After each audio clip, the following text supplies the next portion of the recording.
I am Bill Barnes, President and CEO of the Community Foundation of Madison and Jefferson County. Can everyone hear me okay? All right, good, thank you.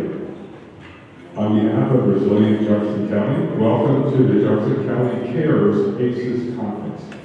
Now, I know a lot of you out there heard of ACEs, probably done a little work in this space, but if you haven't and you don't know what that acronym stands for, ACEs stands for Adverse Childhood Experiences.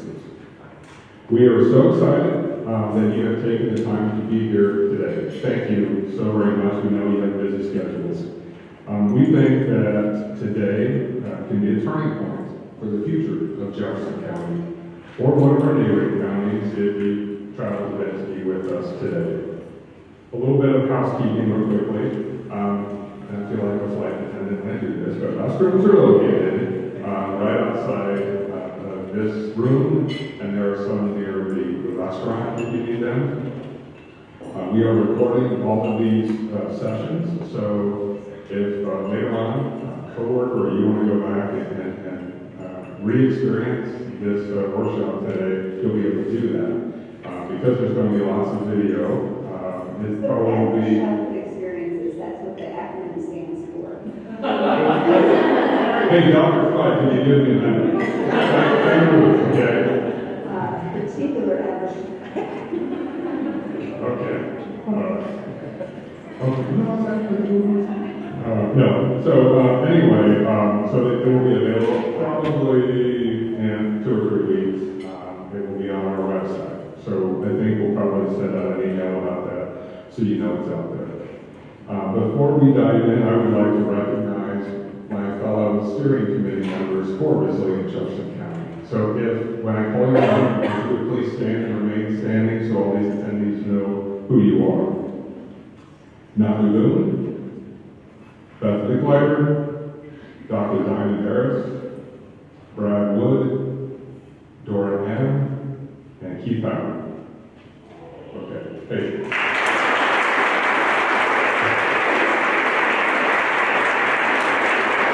Keith, if you'll just stay by your standing. Okay, so Keith is the coordinator.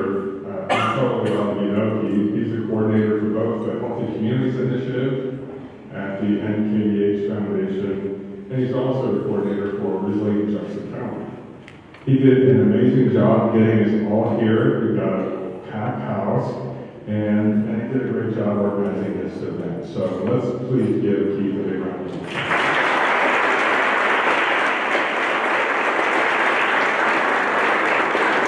I also want to thank Lindsay Holly, who was just right there. She's right there now for doing all this recording. She's doing all 4 sessions all at once. So that's fantastic. Thanks for being here. And then also I want to thank Cliff Inn for all their organization doing this and feeding us this morning. And then Kate Sutter and Cody Turner from Northern Kings Daughters Health for helping with the registration. Thank you very much. And of course, for our speakers and participants and you all, again, thank you for being here. You are all a part of a journey that began March 2019 when the ACEs movie Resilient, the Science of Stress and Biology of Hope, was introduced to several Jefferson County leaders. About that same time, Lilly Endowment, a very large private foundation, announced these grants for what they called community leadership. And it was an opportunity for the Community Foundation to think how we would want to use their grant money. So we heard about the ACEs movie and decided to apply for a planning grant, which we were awarded. And our interest, Community Foundation's interest, is that this work can prevent homelessness, substance use, obesity, diabetes, and poor mental health outcomes upstream instead of just preventing, instead of dealing with the symptoms and issues downstream. So we like the prevention side of things. Lilly Endowment did find the implementation grant, which we were awarded, and this allowed us to fund this thing called Resilient Jefferson County, which is actually a program at the Northern KDH Foundation. You got all that? You're following the lines and connections? So the part of this grant Resilient Jefferson County has continued to show this move called resilience. It's pretty amazing. We had 3 people trained to be ACEs, interface master trainers to provide ACEs training in the community. We provided local trauma-informed training, conducted an ACEs, community-wide ACEs survey, and we developed a website with information for people to learn about ACEs and available resources. If you have been a part of our planning meetings, if you have watched a movie, attended one of our training sessions, took the survey, connected to Resilient Jefferson County anyway, would you just please raise your hand really high? So, fantastic. Thank you for being a part of this journey. Today we have brought together national and local leaders to share what other communities are doing to become trauma-informed and to reduce the harm from ACEs in their communities. After lunch, we'll hear from a panel consisting of Superintendents Jeff Bates and Dr. Teresa Brown, Renee Johnson from Centerstone, and Prosecutor David Sutter. They'll share their reactions and perspectives. Toward the end of the conference, you will hear from Dora Hanna with the Bethany Legacy Foundation on how this work fits into their organization's mission. Another project we have been working on is the creation of a video. A video to share, so not yet. Another is this video, and really about ACEs and why we should all care about this as a community. In the near future, the completed video will be shared online with various community groups, online and with various community groups. The following is a trailer for that full video featuring Dr. Melissa Fry from Indiana University Southeast. Dr. Fry and her students helped us with a community-wide ACEs survey in the fall of 2021. So average childhood experiences, that's what the acronym stands for, include a number of different experiences, and the core research focuses on 10 particular average childhood experiences, and I'm not going to list all of those, but it's things like child abuse or neglect, witnessing domestic violence in the household, particularly violence against a female parent figure. It's suffering sexual abuse oneself. So anytime that a child has experienced these things under the age of 18, it affects formative development. And what the research has found is that the more different types of adverse childhood experience that a person has in those first 18 years, the more likely they are to have long-term negative impacts from that experience. So in a community like Jefferson County, if we think about the experience, these adverse experiences as individualized experiences, we miss the community level impacts. So I like to think about this work as really the work of building human potential. And when we as a community don't embrace our role in preventing and mitigating the impacts of adverse childhood experiences, we reduce the development of human potential in our communities. And when we do that, it affects all of us. It affects our economy, it affects our quality of life and our quality of place. So I think it's important that we all recognize what's going on and take responsibility for contributing to the solutions. So it's interesting, the original ACEs research came out in 1998. And so, 25 years later, we're starting to really see it come to full fruition in communities, people embracing the notion of needing to be, for example, trauma-informed. And so other communities that I've worked with and that I've read about really shifting to trauma-informed models. And what that means, for the most part, is really shifting from when we see, for example, a behavior that may seem off at school. Instead of saying, what's wrong with you to that child, saying, what happened to you? Or even to that adult. So I volunteer at home shelter, for example. And most of the people who experience being unhoused are also people who suffered adverse childhood experiences. And sometimes you see an odd behavior, somebody's having a rough day, and maybe they're starting to out or struggle in a situation that doesn't seem to warrant that. Instead of thinking, what's wrong with this person, shifting that frame to what happened to you allows us to be compassionate and responsive. So trauma-informed communities are now emerging, where they're trying to help lots of different actors in the community understand what trauma is and how it affects people. And they want everybody from the school bus driver to be recognizing when people seem to be in struggle and finding ways to reach out and support those folks.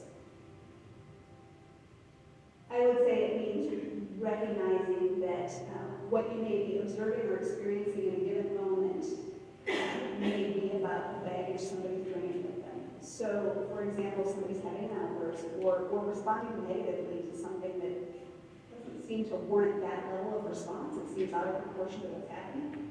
Recognizing that person is having an experience that is not just about what's happening in that moment. And then being compassionate and kind about that and giving them the space to be having the experience they might be having. I think it's important for people to understand that the reason that ACEs impact child development is that it has its physiology. This is not, we're not talking about pure, emotional or psychological, if you will, but rather the physiology of emotions and experiences. So what happens in the body is actually that, we all have that fight or flight reflex, and that reflex saves us. It's very helpful to us. It gets us out of danger, right? It alerts us when we need to be on higher alert. When that goes on too long or too consistently is activated, that releases cortisol in the body. And that's a stress hormone. And those stress hormones can cause damage to the body. And anybody who's an adult who is worried about heart disease, for example, knows this, right? The reason we're supposed to be mindful and do our yoga is to try to lower that cortisol.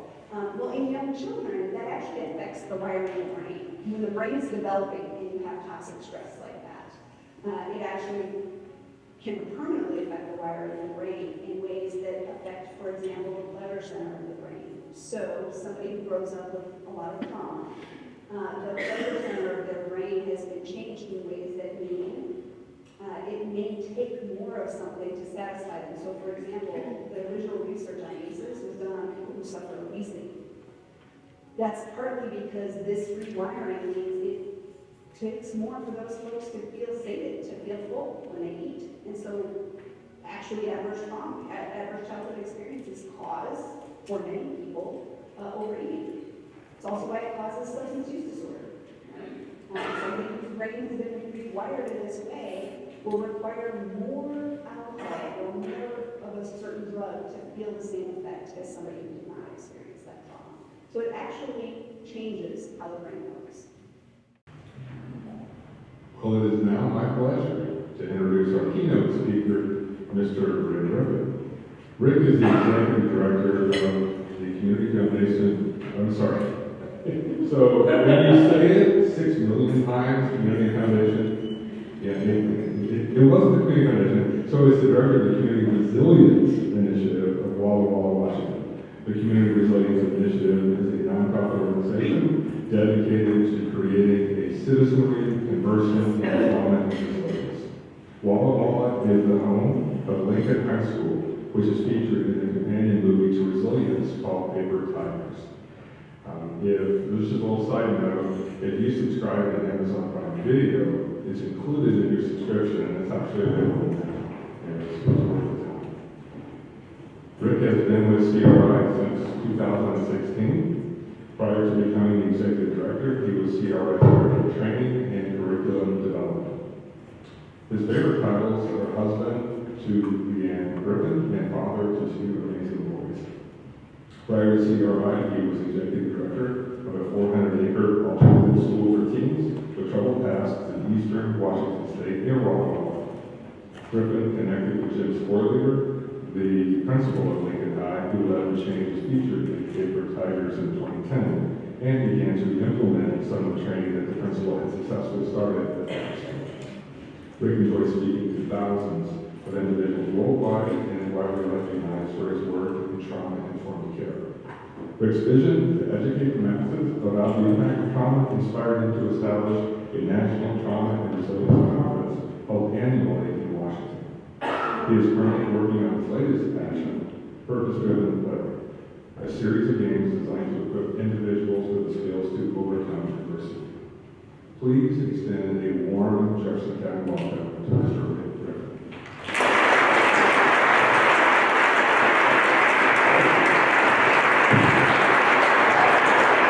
Well, thank you, and thanks for the job change, Bill. I appreciate it. I look forward to working here. Well, good morning. This is early for me. I'm Pacific Standard Time, so I need to warm up my voice a little bit. Hopefully you guys won't mind helping me warm up my voice a little bit, because that's the way we're going to sing. Not just kidding. We're not going to sing, but we are going to play a little game. If you're willing, if you're able and if you're willing, you can stand up for me. We're going to play a little game. This game we played hundreds of times before, maybe not so recently, for some of you, maybe very recently. The game is called Simon Says. Okay? And just so there's no identity crisis, I'm Simon and you're not. Okay? So if you do what Simon says, you're going to remain standing. If you do not do what Simon says, feel free to have a seat. The only difference in the game that we're going to play today than the one you played before is I want you to be successful. So if you need anything in order to be successful, all you have to do is ask. Okay? So does anybody need anything in order to be successful? Is there anyone that doesn't want to play the game, first of all? Okay? So what I'll do with this. We need anything? Well, let's try it out. Okay, Simon says hands up. Okay, hands down. Put your hands down. Have a seat. Simon didn't say that. Okay, hands down. Simon still didn't say that. Simon says hands down. Simon says hands on your shoulders. Simon says hands on your knees. Where's your knees? If your hands are on your knees, you're not in this game. Okay, hands up. Okay, Simon didn't say that. You have your hands up. You're not in this game. Okay, Simon's hands on your head. Simon's hands on your shoulders. Simon's hands on your hips. Simon's hands on your knees. Where's your knees again? Where's your knees? Okay, who's still? Oh, we got a few people still in it. If you're still in, come over here. We're gonna have some fun with you. Come on over. Simon didn't say it, so go ahead and have a seat. Wow, we did not do very well at that game. Oh, we went out for 7. Okay. Oh, is there anybody else? If you're standing, raise your hand. If you're still in the game, raise your hand. Anybody else? All right, we'll give you some of the hand.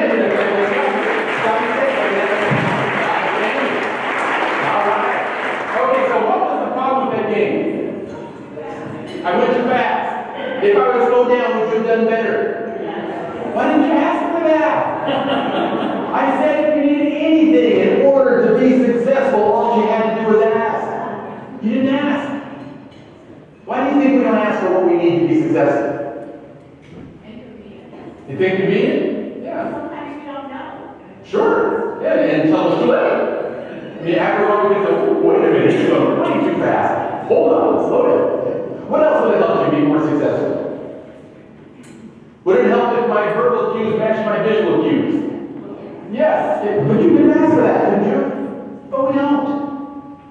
So think about it. Yes, it's inconvenient. And yes, there's not time, but think about that. Why do you think we don't ask for what we need? I'm saying it again? Because maybe we weren't given that in childhood, so we were not asked. Yeah. In our past, but that's not how you play the game. You don't interrupt the speaker and ask for something. And then Simon says, Simon doesn't really want you to be successful. Right? I mean, even though I made it perfectly clear that in the present we're going to play a little different, you all still play the game based on your past. And that's really what I want to talk about today, is what happens when people's past is a little different than what's going on in the present. That makes the present pretty hard to be successful in. And that's probably true for a lot of folks. As we saw in the room, that it was hard to overcome your past to ask for what you needed in order to be successful.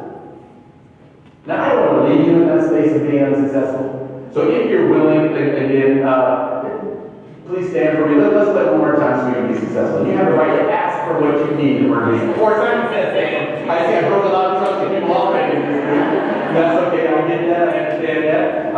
So does anybody need anything in order to be successful? Please go slow. Thank you. Thank you. Anything else? Please let your cues learn.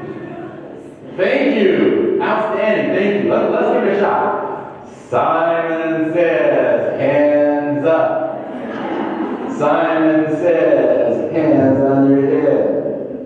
Simon says, hands on your knees. Oh, sometimes hands on your ears, sometimes your nose, sometimes your hand up, sometimes your hand up, sometimes your ears. Nobody's doing it. Okay, Simon says yes. What was the challenge in that game? Lie. I lied? Yeah, she just called me out on everybody, didn't she? What did I lie about? You said that you wanted us to be successful. I did. In that case. Well, when somebody said, slow down, what was my response back? I said, thank you. Did I ever agree to it? No, when you said match your verbal use mission music, what was my response? I said thank you. I didn't think we did any of that, did I? But you expected it. What happens when our expectations don't meet other people's expectations? We get a little frustrated. And that's a lot about what this work is about. And I saw the frustration on some of you. Some of you, hey, you're not playing this game right. And some of you wouldn't even say that anymore. But that's what happens when our experience gets in the way, and then when our expectations get a little challenged, life becomes a little more difficult.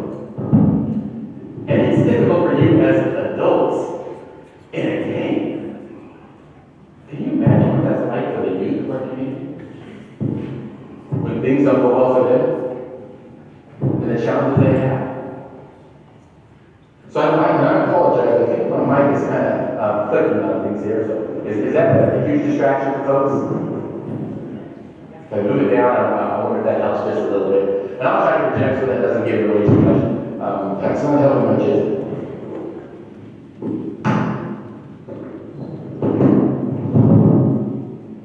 Is the other microphone still on? I don't think so, no, because I think it's picking up on some movement. So I think we're okay now. Well, let's try that a little. So thank you for being patient with me on that. But this work is really challenging. We start thinking about folks who've had a different experience than what's going on in the present, and when their expectations just aren't met. And so that's my hope today, is tell you a little bit about what that's like and what communities can really do to make that happen. And it really comes from a body of science. And Dr. Fry was speaking that to some degree, but the body of science that we're going to share, and I know science isn't everybody's favorite subject. Is there anybody that just loves science? Because there is no science book that has ever been a bestseller. Because it's not about stories. We like stories. So I'm going to share a little bit of science, but I'm going to try to do it in story format because I know that folks don't like science all that much. So I want to share with you the Community Resilience Initiative, the organization I'm the executive director to. What we did is try to contextualize, try to find a way to make the science come alive. We want to be at the intersection of science and practice. And so what we did is try to look at, is there a framework that can help communities respond to what's happening when folks' experiences don't seem to line up with what's going on? Casey, could you turn that volume down just a little bit? I think we're having a little bit of feedback here. And it really it's an easy framework. The framework we're looking at, can you still hear me okay? Okay. So the framework that we're looking at today is we call it KISS framework. KISS, it makes it really easy for us to remember those 4 letters. And it stands for knowledge, insight, strategies, and structures. And so we really want to hope that communities can look at a framework that they can follow to help make a difference in the community. Knowledge, having the right knowledge. Because when you don't get the knowledge right, there's all kinds of division that starts to occur. And so the body of research that we hope that folks follow is what's called the NEAR science. And NEAR is an acronym for the neuroscience, the most emerging brain science that's out there in a sense. And we're looking at epigenetics, which is the science of how our genes really replicate themselves and what happens, how we literally change from the cellular level based on what happens to us in the world. And then the ACE studies. Dr. Fry was talking about those ACEs, adverse childhood experiences. But the R stands for resilience, and the resilience science. Because yes, we know there's trauma out there. We know there's problems. But there's also hope. And so we like to talk about resilience and as that last factor to say, once we get the knowledge of those traumas and what happens inside the brain, we also need some knowledge about hope. So I want to share with you a little bit about the knowledge today, but then we'll go on into the insight. And here's where insight becomes really important. And Dr. Fry had used that statement, it was really popular through the trauma-informed movement, it's not about what's wrong with you, it's about what happened to you. And I think that the neuroscience is taking us even a little deeper. There's an amazing book out there by another psychiatrist and neuroscientist out of Dr. Bruce Perry, and he teamed up with Oprah. You know, everybody loves Oprah, so they teamed up on a great book. And the book's called What Happened to You? And now we know that the science even goes, it's a wonderful book, but the science even goes deeper than it. Not just about the events, not about the things that happened to you, but really it's about how did you interpret what happened to you. And that's an important difference. So think about it, if I had, let's say I had two joint twins. Okay? Let's say these young ladies were my two, you know what conjoined twins are? They share body parts. And I had two conjoined twins, they experienced everything at the same time. So that means the trauma that they experience would impact them the same way. But what if I was feeding them lunch? Here you go, girls, enjoy your lunch. One might say, thanks, Dad, that's the best lunch I ever had. And the other one might say, why do you always serve her first? Yeah? Are they experiencing that event in the same way? No. I mean, and that's a pretty nurturing event, giving them lunch. But one of them could walk away from that experience totally different than the other. And I think that's an important understanding that we need to have about science. Because we get caught into thinking of these 10 events and let's look at who has these 10 events. But there's other things that happen that we experience that cause that same reaction we should talk about, the cortisol in the body. There's some other risks that can cause those same things because of how we interpret those events. So it's not about the events themselves. It's about how individuals interpret that. And then we now know that there are individuals in our world that can help us to really mitigate those or buffer those effects of how we interpret things in better ways. And that's what's called resilience. And that's what I really love to talk about. So give me about 5 minutes, I'm going to jump into science, and I'll get real practical with you. We'll get practical. I'll leave you here with some really tangible skills. But I want to start out with it's the understanding about what's happening in the brain that really will drive a lot of this. Most of us have probably heard that question before. If a tree falls in the forest and no one is there to hear it, does it make a sound? Right? How many people say, yes, it still makes a sound? Raise your hand high and say, yeah, it still makes a sound. Do you know a neuroscientist who said, no, it doesn't make a sound? Because sound is not in the outside world. Sound is made up of vibration and air pressure that needs something special to detect it and convert it. It needs a human ear, actually even a mammalian ear will do. But it's the ear that does the first heavy lifting, that it takes that air pressure and vibration out of the world and picks it up and converts it into this liquid and runs it across all these thousands of hair fibers. And it's shot up the auditory nerve that goes into the brain that converts it into what we know as a sound. So somebody that doesn't have a functioning ear, they don't experience air pressure and vibration in the same way. And maybe it's easier to understand when you're thinking about our eyes, about the color of things. This young lady has in my eyes, has a green blazer on. Does everybody see that green blazer in the same way? If you have what they call these 3 cones in your eyes that grab light and process that at a certain frequency, you might come to know that it's green. That's what they call trichromatic, being able to see based on 3 color schemes. But there's some people that have cones that are a little smaller than the others. They call it monochromatic. That's color blindness. They're not experiencing that in the same way. And so color isn't in the outside world either. Color is actually up here. Light has to be converted to make color. And so we should have a better understanding of how this brain is doing what it's doing. Because when it goes wrong, and you hear all the things, you can't miss the news about the problems with mental health issues. We better figure out how this is happening, because when it goes wrong, there's a lot of folks that there's consequences for a lot of folks. So it starts with that understanding, and so I'm going to give you that really brief understanding of that. And again, this is an overview. We teach long classes on this, but I'm going to have to give you a quick overview in about 5 minutes, okay? And it's going to start with the idea that it's called the predicting brain processes. Our brain is predicting all the time. It's not waiting to respond to things, it's predicting. The brain's number one responsibility, absolutely wonderful creative design, its design is to find out what's going on in the outside world and how the body needs to respond to it to keep it safe in a sense. And it's fascinating because it starts like what I said, that sensory input. Things happen in the outside world. Air pressure, vibration, light happens in the outside world. And then what happens is it goes through what we call statistical processing.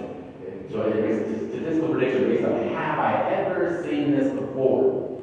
Have I ever had light reflected at a frequency like that shape before? And what did everybody call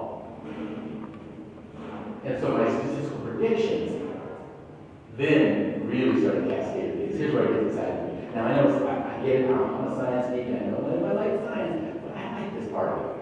What happens next is that it starts what we call the threat response. Dr. Fry says it's the stress response in a sense. So I'm not going to talk about these really deep words that we go into, but there's an unbalance. Our body's designed to be in balance. Scientists would call it homeostasis.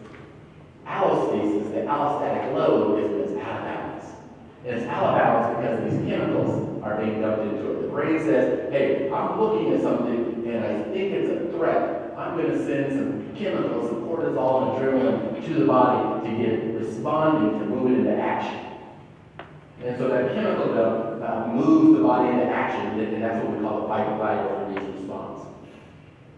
Dr. Amy Burke here, she's the first Surgeon General in the state of California. She has a great TED Talk, and she says, you're walking down the park and a bear jumps out.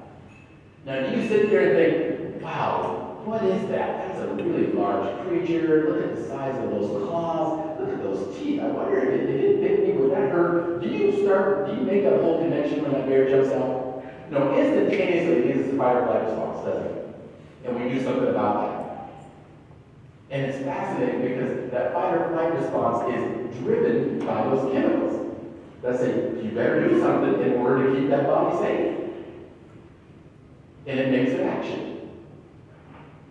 But in reality, it's an energy drain. It just starts to drain all the energy. Because what happens, we're not born with enough energy, as she says, what happens when the bear comes home with you? So basically, what happens when the threats are around you all the time? What happens when it's a caregiver who's not treating you well? And now you've got that stress response going on all the time. Your body wasn't designed to have that much cortisol and adrenaline going through all the time. And it starts to affect the rest of the body. And the brain gets real smart and it says, wait a minute, we can't keep running this body having to keep this stress system all the time. We need to borrow some energy from some other systems. So the brain says, well, in the middle of a fight, you don't need your digestive system, right? So let me take some energy from there. You know, in the middle of a fight, you don't need your reproductive system. Let me borrow some energy from there. You don't need your circadian rhythms, the thing that tells you when to wake up and when to go to sleep. You don't need that in the middle of a fight. So let me borrow some energy from there. What do you think keeps happening to those systems when that happens over and over again? Pretty soon those systems go offline. And now we know this, that there's a medical consequence to constant stress. Because those other systems now start to freeze up because they're not running well. But what's even more fascinating to me is this return error. This is now you're seeing all the other sensory input that you're aware of, all the other sensations that you're aware of start to get associated with that same threat. So if you're walking down that park and that bear jumps out, you're going to remember that event. Because your brain's going to predict that and say, I don't ever want you to experience that again. So the next time you walk in the park, that cortisol adrenaline may already start to flow, getting you ready just in case a bear jumps out. The next time you hear rustling of the leaves, it's going to start that stress response. Maybe you went to a park on a Wednesday, so the next Wednesday that comes along, that stress response starts all, and the bear's not even there anymore. But the system still remembers. On the extreme side of that, that's what they call PTSD. Is that you still remember the threat. And it still causes a response. Even when the actual thing that initially caused the response isn't there anymore. And if you don't see this, ask the teacher what happens. After maybe a child has been harmed in the home over and over again and has to come to a classroom. And they have to deal with the behavior. And most people would say, oh, there's something wrong with that kid. No, it's a system. His brain that's just trying to keep him safe by having that cortisone adrenaline still flowing. So his fight or flight system is going on all the time. And unfortunately, the folks in the classroom now just have to be a victim to that in a sense. And I know that experience all too well. I was sharing with a group at dinner last night that born and raised in a place called Flint, Michigan. Anybody familiar with Flint, Michigan? You know, you probably saw it on TV. It's had the water crisis. Unfortunately, that water crisis is still going on. The media doesn't cover it much anymore. But it's still happening. But growing up in a time, here's what was kind of diverging in our society at the time. I show my age a little bit, but I was born the year after our country had signed the Civil Rights Act. And right after signing the Civil Rights Act, we all just get along harmoniously. We just love one another immediately after that. As soon as the president kind of inked that paper, wasn't it just all glorious? That's not how it happened, was it? No, we actually had to have the National Guard come into schools to help desegregate schools. And that was a part of the movement that we had. It was called forced desegregation. And I had a school in my community in Flint, Michigan, that was right near my apartment complex. I didn't get a chance to go to that school because we had to get bused to another school across town because it was forced desegregation. But I was a 5-year-old kid. Nobody told me what school was supposed to be like. They didn't tell me what to do. I'm a 5-year-old kid. I get on the bus, I go across town, and I see some of the kids from my neighborhood. I did what 5-year-olds do best. I played.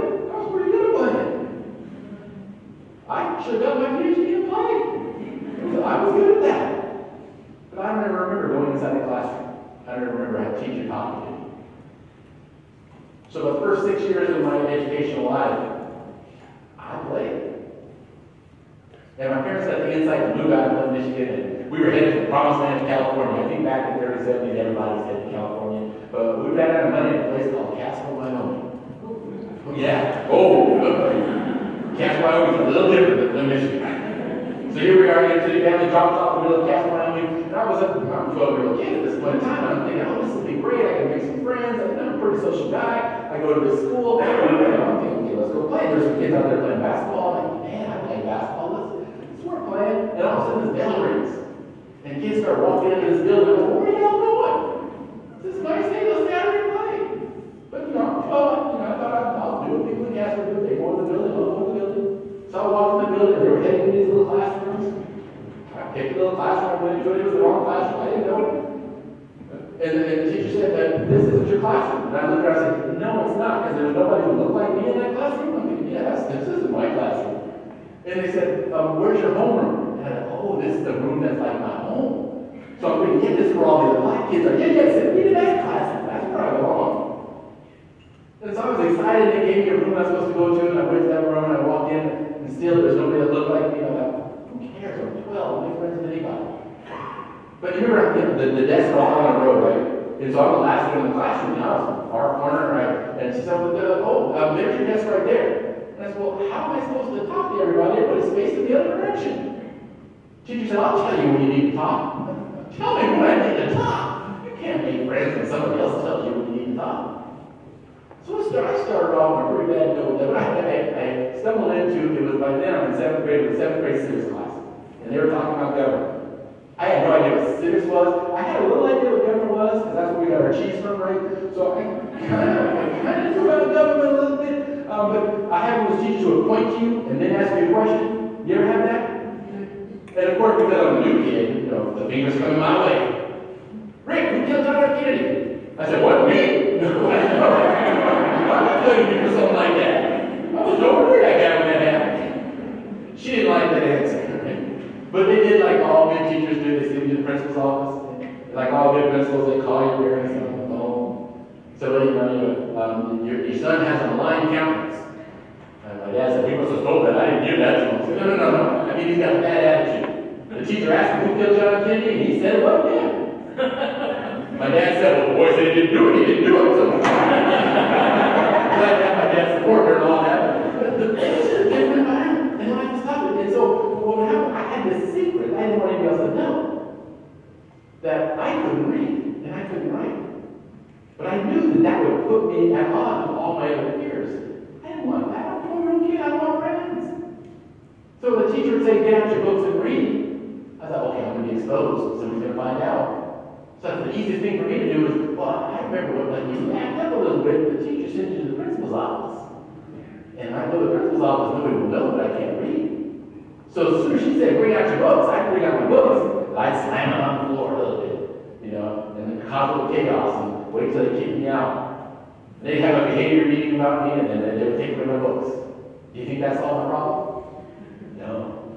Because I still have pencils, I can throw pencils at people, wait to be kicked out, and they'd have another behavior meeting, they'd throw away my pencils. But remember back in the day, you had those desks that raised up and down. I don't know if they still have those, but it's like, they kind of like create like jaws, right? So I would slam that desk up and down. They'd have another behavior meeting, take away my desk. I'd still get little kids' hair and everything. They'd have another behavior meeting and put me on in the corner. So by the time it was all done, I'm in a chair all by myself in this corner. But I feel like I still have my secret. And they kept telling me, well, I was a bad kid. I didn't want to be a bad kid. I didn't feel like I was a bad kid. I just wanted to have friends. I wanted to fit in. And not being able to read wasn't going to help me fit in. And I was embarrassed when they were asking me questions. I didn't like that feeling. So I remember thinking, well, I just need to get, I had a little friend and I asked him, I said, hey, I need some help. I said, could you help me? I need an answer. So when a teacher points at me, and asks me a question, I can go to the answer. I said, well, Rick, it depends on what the question is. I said, no, I can't figure out all those questions. I just need one answer. Because I thought I could make it work. Because here's what my little 12-year-old brain thought. Okay? Because for the first time in my life, we had television. We didn't have television in Michigan, but now we have television, and I used to watch Andy Griffin. Y'all remember Andy Griffin, right? And Andy, everybody listened to Andy. And I thought, well, if I could act like Andy, people would listen to me too. And Andy was always, you remember how Andy would put his hands behind his back like this a little bit? And he'd sway back and forth. And he'd always take a rock in front of me. Get that little kid. And then when he'd say something, everybody kind of listen to it. I'm like, if I can act like Andy, so you give me one good answer, I can act like Andy. And then the news. Back then, there was like 3 channels, right? And most of the time it was news. And everybody listened to the news. I thought, if I could learn to talk like that guy on the news, because I didn't grow up talking like this. I learned to talk like this so people would listen to me. So I practiced. I watched that guy on the news and I would talk like him. And people would listen to me. And so my friend finally gave me the answer and it was a good answer. I mean, this is like 45 years later and I still remember this answer. I remember when a teacher would point to me, ask me a question, I'd stand up, all proud, I'd put my hands behind my back like Andy. I'd sway back and forth. I'd pretend like I'd kick a rock. And in my best newscaster voice, I'd give my answer. Here's my answer. Well, that's a very good question. That's my character simplicity. God says, doesn't look at any rest of thesis. Any Bible destination goes behind the Bible destination. The teacher would look at me and say, okay, sure. Mary, what do you think 4 + 4 is? Or whatever. But I realized I started to build a connection. Because they thought better of me. They didn't think I was this out of control kid anymore. And I thought it was all because of my great answer. But really it was because I was finding a way to help people feel a little better about me. And my answer was pretty good. I mean, even when I was able to read, I got into college, and I remember taking an essay test. And world geography, had no clue the answer, and I wrote my own answer down. That's a very good question. I make every specific about it. That make us a decent explanation. And then the teacher gives me partial credit for it. And I'm thinking, this is great. And so when I get the process, what I learned in that is the power of a relationship. I realized that I can even start spinning in this direction all the time. And this is the phenomenon we know as trauma. It has nothing to do with the thing, it wasn't the events that I went through, it's how I interpreted all those events. And just like you may not have some of the events that other people had, but you still may have interpreted it as a threat the same way I did. Your brain still looks at it and says, well, that's a threat, and it still causes the same response. And so the real key is, how do we as a community begin doing something about the fact that we've got thousands and thousands of people, young people, old people alike, that are having this threat response all the time. And the actions they're taking, you guys have run into people like this. You all know somebody who's been in that fight or freeze response, haven't you? Everybody here knows that one person, maybe at work, that when they're not there, you have a better day. You know that person. Somebody might be that person or somebody else. But it's because of how we experience things. We're all trying to do the best we can, but we have to experience some hard things and interpret those experiences in ways that, hey, I just want to fit in. But the great thing about that is the brain has the ability to do something different as well. Yes, it can, and it does. It defaults to predicting the threat. It doesn't need it to. In order to keep us alive, they had to find out what the threat is, right? Think about our ancestors. Long before there were houses, long before there were buildings, long before there were cell phones, they saw something in the distance. Life was pretty simple. Is that something I can eat, or is that something I can eat me? Right? That's all they really had to think about. Which one do you think that they thought about first? It's, well, maybe we eat me. Because you can't get too close and find out you're wrong, right? So the brain had to default to a threat response. But if it was having a threat all the time, the brain also knows that this eventually this will kill us, and it will. Your survival skills can kill you. If you have a stress response all the time, those are harmful chemicals in your body. So it does something different, which I think is just a fascinating. It gives us the opportunity, it can respond differently. When our body's in balance, the homeostasis, it releases a whole other set of chemicals. When you start to feel good, when something safe comes around, it releases a whole other set of chemicals. Instead of like adrenaline and cortisol, this is what they call the feel-good chemicals: dopamine, serotonin, oxytocin, vasopressin, all kinds of neurotransmitters and hormones that kind of help us feel good. This is a wonderful creation that God gave us and said, you can feel good. And so when these chemicals get released, they're designed to help us connect. Did you know oxytocin is in the highest level in the human body with the female after the birth of their second child and beyond? It's like God's going to say, just in case you wonder if you can love your first child like you can love your second, I'm going to give you an extra dose of chemicals to do so. Because we know there's some animals in the kingdom that don't have that, do they? They actually devour their young. But we got an extra design that helps us to connect a little bit more. It's a chemical that's released in us that helps us to feel good about people around us. Because we know we need other people, don't we, to survive. We absolutely do. And so these chemicals, they don't drain the energy out of the body, they actually replenish it. Ask a doctor, they call it the rest and digest system. Because it helps you to rest. It helps you to eat better because your digestive system doesn't have to share energy with the threat response system anymore. And you literally feel better when you're feeling good and safe. This is what we want people to feel. This is the phenomenon known as resilience. That's why they say resilience mitigates trauma. Because, yes, we all have trauma. We all have those experiences where it releases cortisol and adrenaline. But we also have a way to see things differently. Let me give it to you this way. Think about a baby, okay? You're walking to that park and you got a baby in your stroller. And now the bear jumps out when you have the baby with you. Does that give you a different effect of what happens when the baby's with you when the bear jumps out? I mean, you're really going to want to respond. But how do you think that baby's going to respond?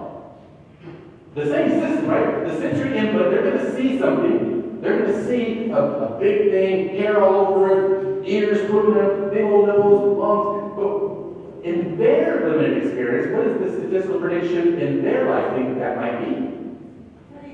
A teddy bear, a family pet. It's going to release a whole other set of chemicals. That baby might actually, right? So it's not about the event, it's not about what's happening, it's how they're interpreting. That baby's interpreting that event quite differently than the mother or the father's interpreting that event. And that baby may have a very warm response. Now, if it looks back and sees the parent responding, now it might get a little triggered. It's like, oh, when mom acts like that, something bad's about to happen. So now they might respond. But if they don't ever see the parent respond, and all they see is the information they have in front of them, it's going to release a whole other set of hormones. And what's cool about that is that trigger, that return arrow, just like PTSD, just like being triggered with negative things, you can be triggered into having good feelings. And I think that's what it community should help people do is trigger good feelings. We always hear about being triggered as negative things. No, you can have good, there's sensations out there that can trigger really wonderful things for you. For me, it's the smell of barbecue. You ever smell barbecue, drive by and smell barbecue? That just, it feels so good. I just feel like I'm wherever I'm at. I just feel like I'm at home. And it's just a great feeling. That smoked meat smell, that mesquite smoked meat smell, it just does something to my senses that just makes me feel alive. And I know not everybody can really do that. Maybe if you're vegetarian, you get that feeling when you mow rats, right? Maybe that's what but you have that positive feeling, that positive response. But it's something that helps you to engage in a pretty positive way. And that response, again, I could go on for hours about that, but I wanted to give you some indication that when we follow the science, we have some knowledge that helps us have better insight into people, which means we have better strategies, which means we have better systems and structures. And that's what all this is about. Knowledge, insight, strategies, and structures. If we don't have the right knowledge, if we don't understand that people can be triggered in both directions, if we don't understand that those chemicals, when they get triggered, can be really harmful, if we don't understand this, we're going to have people who are acting out just like I did to try to stay safe. And you're going to have behavior meetings just like they did with me that aren't going to be helpful. You're going to have organizations that are doing things that may not be helpful because we didn't have the right knowledge.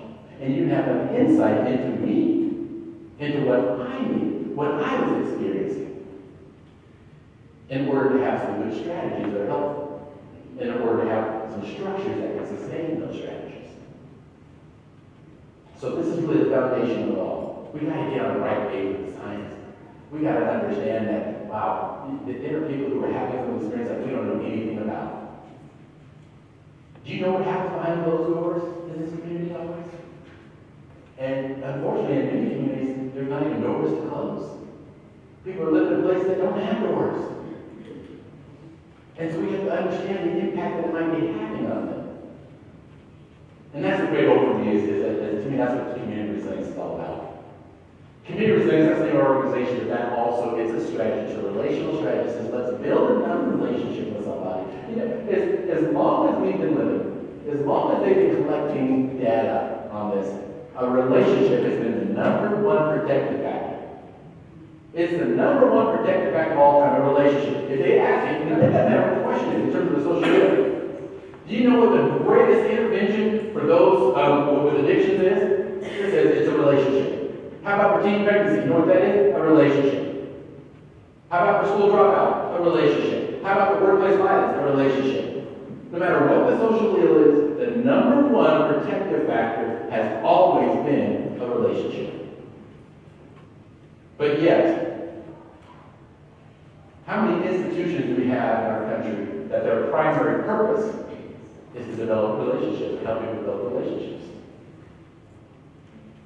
We leave that up, and some people, that's supposed to happen in family. Are families always doing that? Do you know families that aren't building relationships? How about schools? Is that where you want to learn how to build relationships? Do you know where kids are really learning how to build relationships from? From their phones, from their computers. How's that working for us, folks?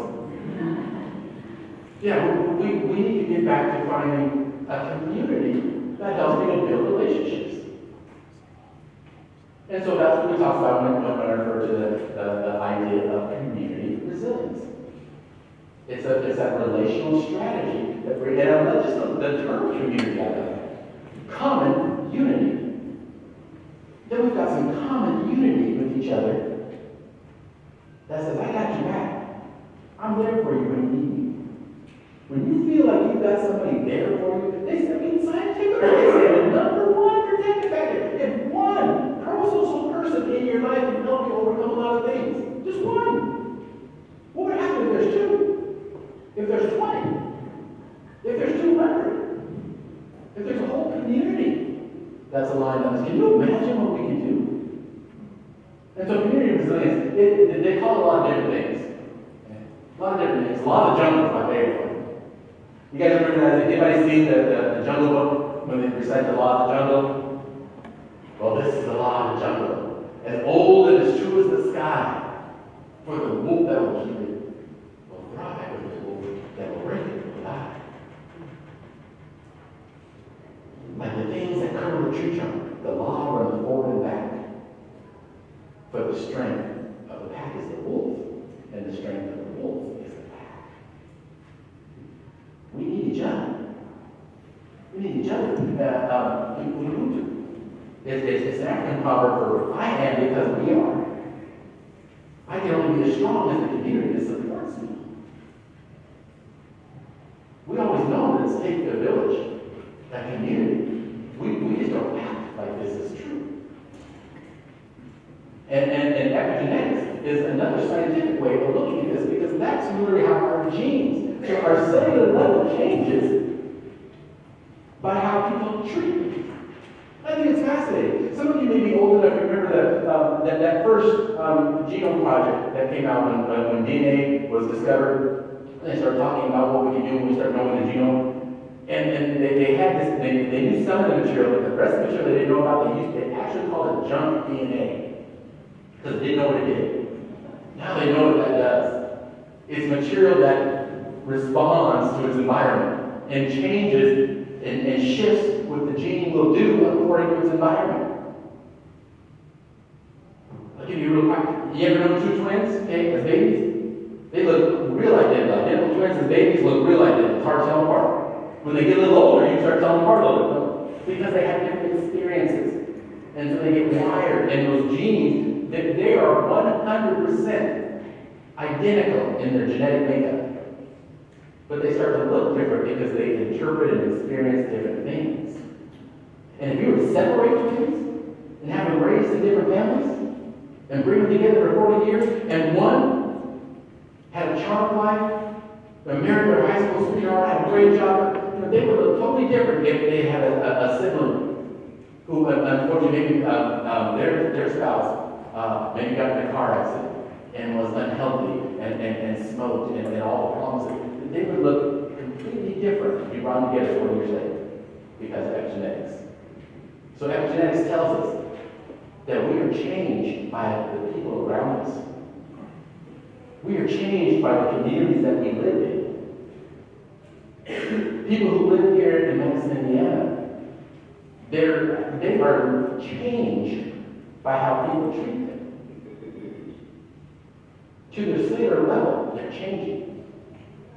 The amount of disease that their body can fight off, some of that is actually determined by the support they receive from their community. I just think that's fascinating. We are actually wired together in a sense to help each other. So when we start thinking about this, sorry about that, what matters is what you do, what you say, and what you think to others all the time. It matters. That's what we're going to go to now. If I were just to talk about community resilience and be this big thing, most of you would leave here thinking, okay, well, who's going to do that? It's an organization. They're going to be calling, well, Dora, you heard that, you better start doing something. Can Dora do it all? No. It's the community's responsibility of the individual. It's everything you do that matters. Everything that you say to others. Everything that you think about others. That's what makes the biggest impact. That's what we're going to get real practical. It's what you do changes others. You heard the saying, right? That you've got to think globally but act locally. You've got to do something. I remember being a young kid, young when that Smokey and the Bear was a big thing, and came on and said, only you can fight forest fires. I'm like, me? Why don't you feel it? It's up to you. The prevention of fires, the prevention of child abuse, all these things are up to an individual, how they respond to people in their environment. What you say and think matters. And matters a lot. Think about the human species once again. We are born very dependent. We need somebody else. We can't even clothe ourselves when we're a baby. Everything has to be done for us. There are other animals that can be fairly dependent or independent right after birth, but not the human. It takes us years to be able to be independent. So we need somebody else. We're wired by what everybody else does for us. If somebody doesn't care for us the right way, we will turn out completely different. If I live in a community that doesn't care about me, I will turn out completely different. If I would have thankfully, the end of my story comes because of what my parents did for me, and I'll tell you a little about that, but you had enough people who care about you. That makes a difference. So you've got the ability, it's a science of hope, if you ask me. We don't have to stay in the space where if we're really concerned about what's going on, all we really need is to do what we do best. Go out and think, well, there's three things. I'm going to break it down pretty simply for you. Get really practical for you. Three simple things that you can do to really build community studies. Three simple things to do there. Think collectively, speak life, and show up. That's all it is. How much time do I have? I still have about 7 minutes, right? Okay. So I'll break this down in a really good period of time for you. Okay? So think collectively. We are better when we think collectively. We know when we're thinking, I have this up here, I talk about what the body does. The body, could you imagine what happened if the body didn't think collectively? Like the ankles never get any love, right? There's no poems about ankles. You all kind of get poems and songs about eyes, you can look in each other's eyes, and you can hold hands, you can even rub knees and things. But the ankles, nobody ever gets the ankles any love. If they stop in their job, then they still keep doing their job every single day. Because they know it's not just about the ankle, it's about the body.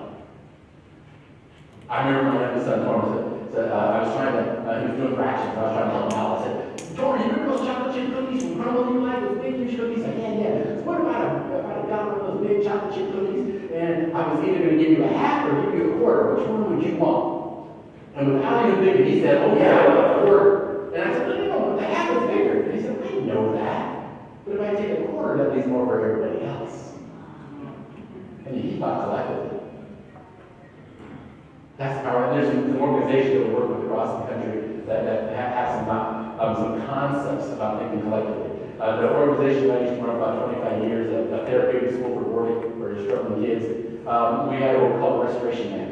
It was about how do we restore the family to each other. That's simply a sign that I got 5 and 10 minutes. So, but this was the opportunities that we can restore one another. We can restore our relationships because it's about the family and not just about the individuals. The Sherwood Trust and Wall to Wall has a program where we're working with them called the Art of the Apology, teaching people in the community to learn to apologize to each other with meaning and purpose. You ever been in a situation where somebody you wanted to apologize and they just wouldn't? That you needed an apology, and then there's other times that an apology doesn't work, but I need something deeper. I need more meaning. I mean, and that's when I first came up with the idea of that art of the apology, where my own 2 kids, when they would get in arguments and every other, they'd come down yelling at each other and say, you guys better work this out. And that's really dumb. They could work it out, they would need me. And so I remember one time I said to my youngest son, because he was really giving his older brother a problem, and I said, Torrance, say you're sorry. And with the most disdainful face, he looked at me, I'm sorry, and he ran away. I think, okay, that's not helpful either. So we need real good ways in communities, what communities can do to build this with one another. Then we need to speak life. Speak life is so important. There's a great song I love by Toby Mac. It says, when you look into the eyes of the brokenhearted, watch them come alive as soon as you speak love, as soon as you speak life. So we speak life to one another, and we say positive things, we do it, but we know that people are just waiting for that opportunity for somebody to say something positive to them. So speaking life, I think about there's a high school on YouTube, and they're going around school and they're filming people while they're saying, hey, you're beautiful, and watching people's response, and watching people light up when somebody just gives them that affirmation, those wonderful positive things. How powerful that is. And my favorite is the story of Thomas Edison. His most story of Thomas Edison, really, we know what he did in his life in terms of what he was able to invent. But as a young boy, his mother was showing he got a letter from school. He said, Mom, what's the letter say? And Mom said, well, let me share it with you. He says, it's your school that's saying that you're so bright that we just can't tell you. that the school can't help you. They said, you just know so much, and you just need that special attention, so they need you to stay home. And I'm, as your mother, I'm going to help you learn. And she did. She helped him learn and know what Thomas Edison went on to be. But when his mother had passed away, he had gone back to his mother's home. Same old girl, same desk that was there. She opened it up and the letter was there. And he had read this. Now this is, decades later. Letter said he read the letter and realized that that's not what the letter said. The letter said that your son's a troublemaker, and we're not going to allow that to get out of school. But she chose to speak life to me. Could you imagine what our world might be like if Thomas Jefferson would have believed that he was someone who was no good and wasn't worthy of attention and love, trust, respect? But because his mother chose to speak life, his life changed. So there's a great value in people speaking life. And there's situations of folks all over the world that are speaking life. One of my favorites, the Griffin Family Trust is a large philanthropy group that they built a wall inside of a facility. They have a huge wall that is just affirmations of folks who go out there, and it's a timeline of their history, of the people that they want to confirm, people that they say, hey, we want to acknowledge and affirm and give honor to some folks who have been very meaningful in our journey. I use this example because my wife and I are on that wall, and it's a great hopefully that we are permanently on the building. It's just a way to affirm people who've been beneficial in their life and their journey. The Chamber of Commerce, an organization I was working with just recently in Douglasville, they've got, when we look at this, we call it the marquee mush, but what they did, all the marquees in their little bitty town, it's like maybe 7,000 people, but they've got small businesses, even bars that have marquees, they put affirmations. And instead of like nightly specials, they put affirmations to people in the community. Good job, Trevor, for what you did last night. Tina, welcome back to the community. And using those marquees to speak life. So when you're driving down that, he took me down Main Street here, and it's a beautiful Main Street. And I'm just thinking, and I saw some of the sandwich boards that are outside some of those. I can imagine what that might look like. Somebody driving by, and I love the two little red, like the red pepper and the red pepperoni with their, what if they had a little marquee right there, a little sandwich board that just said, a great job keeping your team, putting on a great conference. Just speaking life to people in ways that folks can see all the time. Just speaking life is so powerful. So very powerful. And show up. Jerry Maguire. How many of you y'all seen the Jerry Maguire movie? But the famous line in Jerry Maguire movie, remember that is? I love black people! No, that's not the line. I like that line too. But it's that line that, and Dorothy is to Jerry. So Jerry comes in, remember, she's at this party that they're having with some people, and she's not in the room, so he's telling all the other people all kinds of things. And Dorothy's there, listen to Dorothy. And Dorothy says those powerful lines, you had me at hello. Basically said, when you showed up, when you bothered to come, when you showed up, you made all the difference. And I think that's what people need in our communities. We need people just to show up for them. Just to be present for them. I remember people who showed up for me. Do you remember people who showed up for you? I mean, I absolutely remember my father, when I first started getting to speak, I was just out of college. Horrible snowstorm in this area that I was in, right outside. It's about 100 miles from where my parents were living at the time. And I get there, and I had to park my car and walk about 2 blocks through the snow. And I get there, the sales director said, I'm sorry. And it's like, I don't think anybody showed up. It's a horrible snowstorm. I'm only here because I live on the property. And she said, but there is one person that did show up. And I walked in there and it was my dad. And he had to drive 100 miles in the snowstorm. He had to walk too, but he was there. And I remember he said, I said, Dad, I'm so sorry. I feel horrible. I'm sorry. And he said, son, I'm not a speaker. He called himself a real master. I'm just a real master. But if I had made a lot of barbecue and only one person showed up, I still think it. So I took that as a cue, and I said, okay, Dad, I got up to the podium, and I started feeling good about my voice. I wanted to go for 20 minutes, but I went like 40 minutes. And I was done. I said, Dad, what do you think? What do you think? And he said, well, son, as I said, I'm not a speaker, I'm just a drill master. And I didn't tell you, if one person showed up, I don't know. I wouldn't have fed him the whole cow. But it's good to have people show up for you. Show up in amazing ways. And I remember my oldest son, 3 years of age, he was born on the, actually diagnosed on the autism spectrum. And at the time, the therapists were saying, he'll have more therapy dates than he will have play dates. And he'll always be in special education schools and always need special help. And what's interesting, I can tell you now that he's a junior in high school, he's going to mainstream high school, he's going to mainstream for 3 years. He's taking chemistry. He's getting a D. He's taking chemistry. We've seen him, but when he was a young kid, what he did to show up, it's just so amazing, the lessons that he taught me. I remember he just went to another school. We moved to another school. Didn't know anybody well. Valentine's Day, and I went by Valentine's cards very proud. And I'm thinking, I don't know if they do Valentine's in this school. It's not that I want to buy Valentine's. It's okay, just buy Valentine's. He stayed up all night. And, he writes real slow, but he got his name on every single Valentine and made it out to every kid in the classroom. And I was kind of feeling like, gosh, this could get awkward. I don't know what I'm doing. He gets on the bus, goes to school, and I started really feeling guilty. Did I just throw my son to the wolves? What's going to happen when he gets to school? And I was worried all day. And I left work early, and I said, I'm not going to make his favorite cookies. So he's off the bus, maybe I can be there and protect him, support him. He comes off the bus, and he runs straight up to his room, and he's kind of mumbling. And I was like, Nico, wow, man, I made you some cookies. He's mumbling. He mumbles on the way down. He said, not one. And I said, Nico, there's some cookies. And he said, not one, Dad. I didn't forget one name. And I thought, man, that's my boy right there. He was proud. He didn't care about what he got, didn't get it. He would show up for others. And he remembered every name. So sometimes we just need to show up.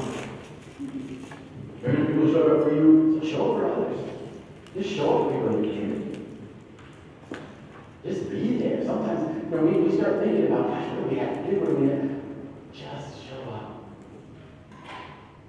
And there's I have a few things that people do. I love this insurance in Virginia. They have David got it. They got 500 Dalmatian dogs donated, stuffed animals, and so they give them to first responders when they're going into houses and in neighborhoods when the tragedy is going on. They've got a little stuffed animal that they can't do anything. And Handle Care, lots of other communities across the country are doing some things like that. But we're just trying to show up for others. Try to show up and be positive.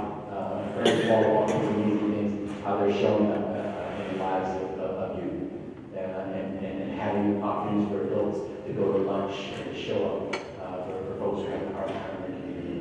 And so I love that. It does matter. What you do, what you say, what you think matters. And I know I got to get pretty soon, but I want you to think about it. I know it's important to me. In my life, I started when I told you about my story. I am here now because people showed up for me. And my mom was one of those people, was very important. My dad was very important. My dad, growing up, never told me about it. I never doubted him. He was a man's man. He just didn't say the words. Never said I love you growing up. I didn't go a day without knowing that my dad loved me, but I never heard the words until my freshman year of college. My freshman year of college, you go away and they say, call when you get there, call, say, hey, I met my roommate, that's kind of fun. I have to do my laundry, just one about that. Or Sharon, he says, I love you. And I started to cry. He started to cry. Back then it was like $10.80 for a couple of months. Just to hear the words, just somebody around to show up for you. And my mom always said, I love you, never worry about that.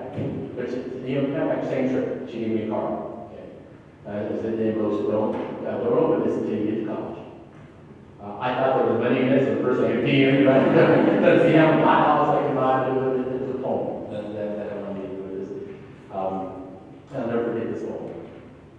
It said, to the last of my sons, who will soon be on his way. But before you leave my arms, there's something I must say. Take this message with you, wherever you might go. I wish the very best for you, and I just thought I'd let you know. So when you're out on your own, and your mind drifts to the past, know that I wish the very best for you, and I hope your good times last. And every time I think of that, I said, Mom, my good times have lasted. And I think that you have that same feeling for people in your community, by showing up for them, by wishing them well. Taking some time to care for folks. This isn't hard. Yeah, I started off saying it's about science. It is about science, but it's the science of relationships. It's the science of caring people. It's the science of being able to truly think collectively, speak life, and show up. But I'm running out of time here, and I'm pleased to be hooked pretty soon. But so please show up for one another. And thank you for having me here today. I really appreciate you being in Madison, Wisconsin. Madison, Wisconsin. I've never been to Madison, Wisconsin. I heard it's too cold. Yes, well, I love the weather here. Absolutely, much better than I found the weather in Wisconsin. So thank you for inviting me to Indiana. I absolutely am pleased with the amount of response that I see here. And I do believe that there's a group of people who I can count on to think collectively, to speak life, and show up. So by show of hands, how many of you commit to doing that and building some community resilience here in Madison? Outstanding. Thank you very much.